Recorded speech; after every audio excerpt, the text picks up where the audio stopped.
Hey, so you want to know the difference between squares and square roots, and you also want to know how do you use these concepts in real life applications.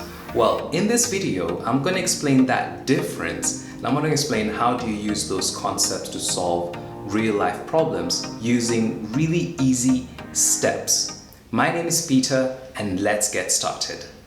As mentioned earlier, squares and square root, these are topics that are pretty common. They appear a lot in primary school and quite frequently in secondary school. We're going to start looking at squares first, and then later on we're going to look at square roots.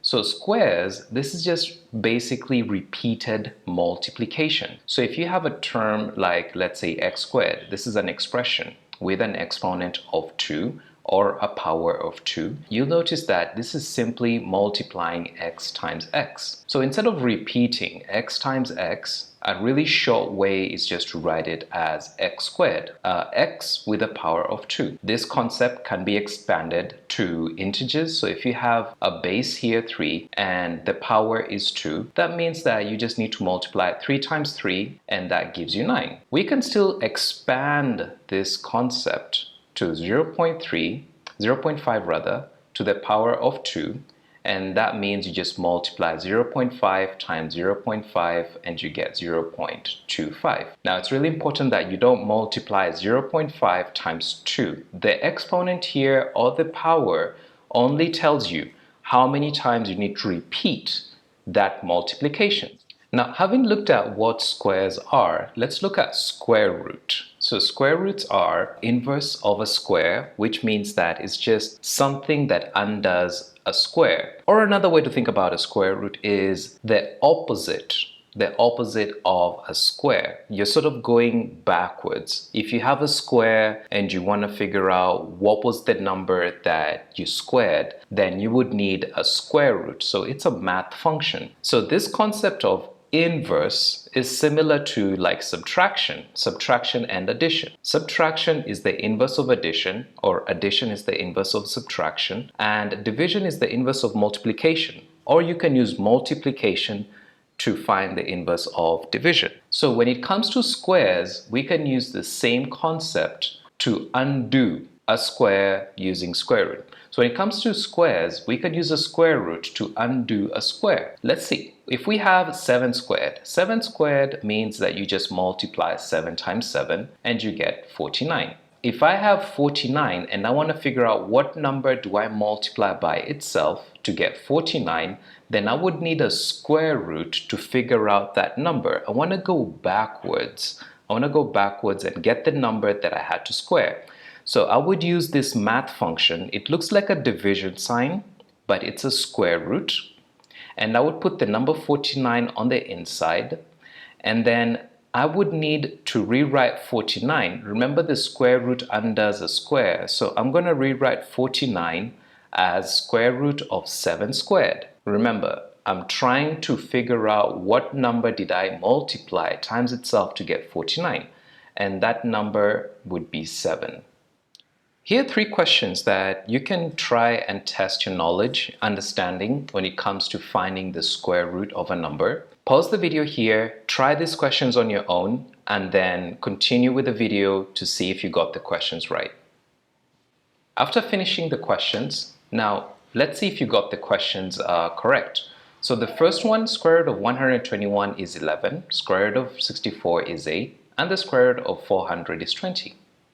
Here are some applications of squares and square roots. This is something that appears a lot in KCSE, KCPE, and so we want to see how do we use this in real life to solve real life math problems. And one of the ways that we use this concept is with the Pythagorean theorem. The Pythagorean theorem is simply the sum of the squares of the 2 shorter sides of a triangle are equal to the square of the longest side. The longest side of a right triangle is called the hypotenuse. So if you square the 2 short sides and you add them, you get the longest side, the hypotenuse squared. If we don't know what the hypotenuse is, it's missing, we can easily calculate that by taking the square root. We can undo the square of the hypotenuse by still adding the 2 shorter sides, taking the square root, and that will tell us the length of the hypotenuse. This is the concept that we're going to use to solve real-life math problems. So let's work on a math problem where we actually have to use squares, a square root, and a triangle, an application of those concepts. So there's a triangle here, and in the math problem we're told that it's a right triangle. That means that one of these angles here is 90 degrees. The Pythagorean theorem is going to be the solution that we're going to use to solve this math problem. It only works with right triangles. So the first thing is we identify the formula a squared plus b squared equals to c squared, and then all I'm going to do is substitute the two shorter sides with 5 and 13. So 5 squared plus 13 squared equals to c squared. So the c, this hypotenuse here, the longest side is the only unknown. And then so 5 squared is 25, 13 squared is 169, and c squared remains as c squared because it's an unknown. When you add the two shorter sides, you get 194, and that's going to be equal to c squared. So now we need to undo this c squared, and the math function that undoes a square is a square root. So if you take the square root of c squared, it's just a c, and then we need to take the square root of 194. So our solution here is going to be 13.928. The decimal number here, it's pretty long, but I only decided to have 3 decimal places.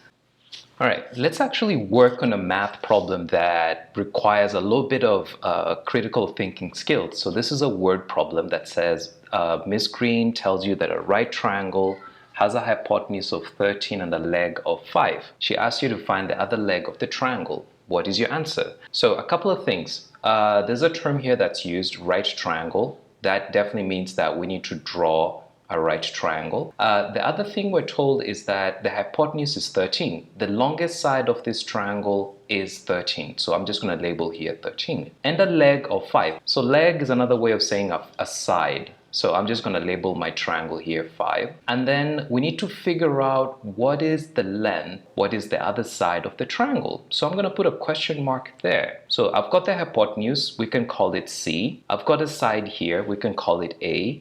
And we need to figure out B. We start off with the Pythagorean theorem, a squared plus b squared equals to c squared.